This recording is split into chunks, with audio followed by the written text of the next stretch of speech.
Hello, I'm Josh Calderwood from the PTA 205 class.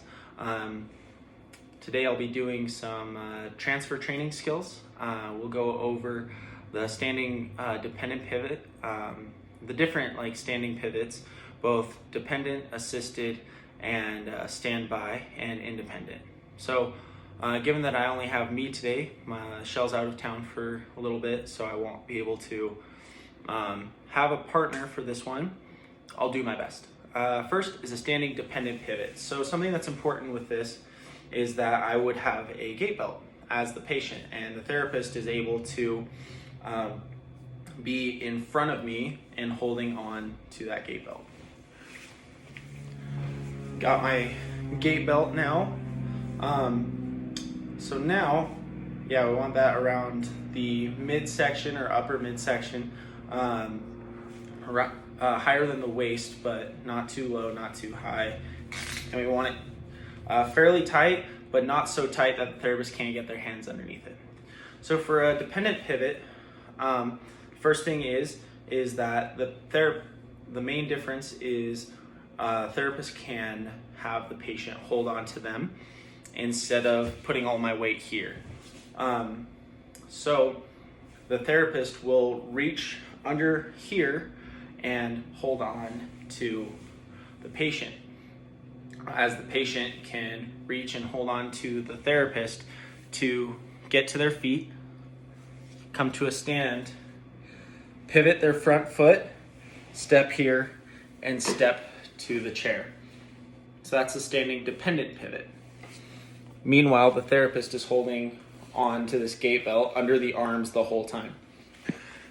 For a standing assisted pivot, the patient will be more utilized. They'll use their own strength more for this. So the patient will put their arms under themselves and put weight on their arms to help elevate them.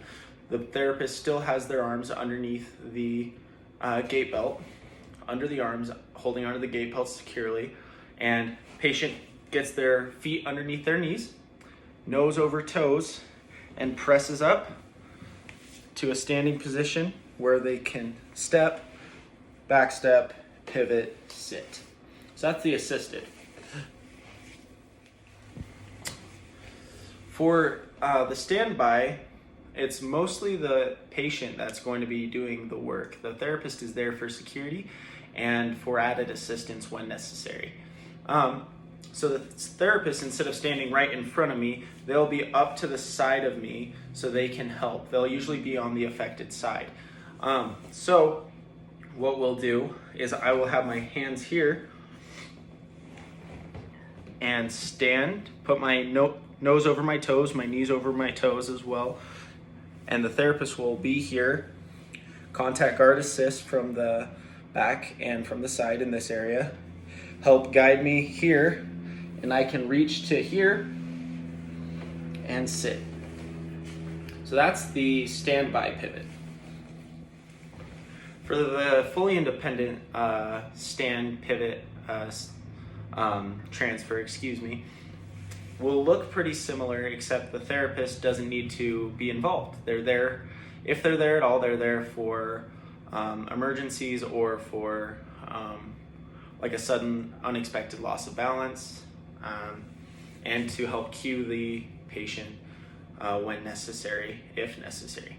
So same thing, I'll press my weight on my arms, lock my elbows out as best I can, get my weight forward, scoot forward, come forward here, step, pivot, and sit. Okay, so those are the standing pivots. For the sitting lateral assisted transfer, what we'll do is I'll involve my friend here, who is a dummy that I used in a prior video. I'm gonna put a gait belt around them.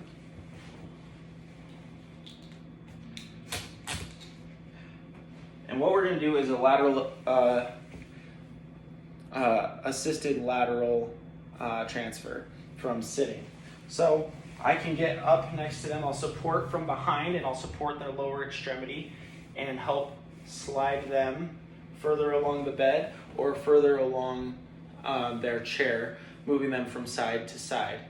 Important things is that I don't round my back and I'm not just pulling with my arms, but that my spine is strong and my legs are the things guiding this movement. And also patient comfort. I don't want them to be dragging, so that's why I have my arm supporting their scapula and supporting their upper extremity, as well as my other arm guiding their lower extremities. For a sitting independent transfer, excuse me, Bill. So for lateral, for sitting independent transfers, when we're going to be moving by ourselves, it's important to know our feet placement and our arm placement. So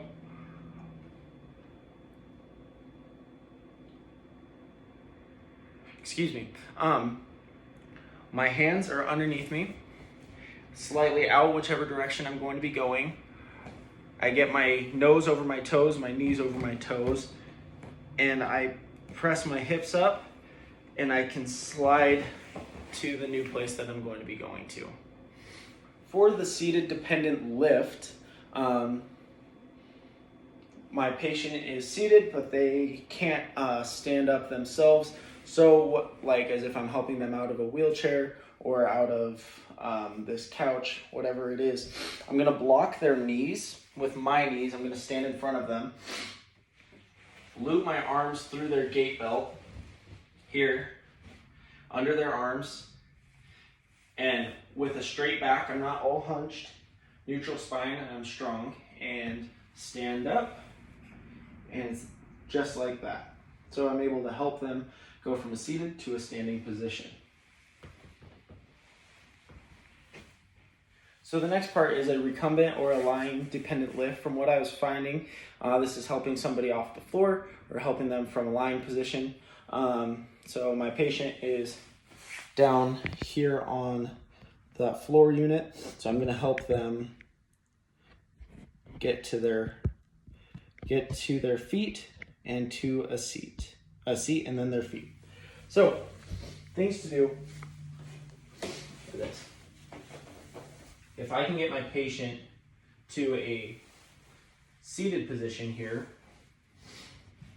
flex their knees, flex their hips, and then roll them to a side, I can help them to sit up.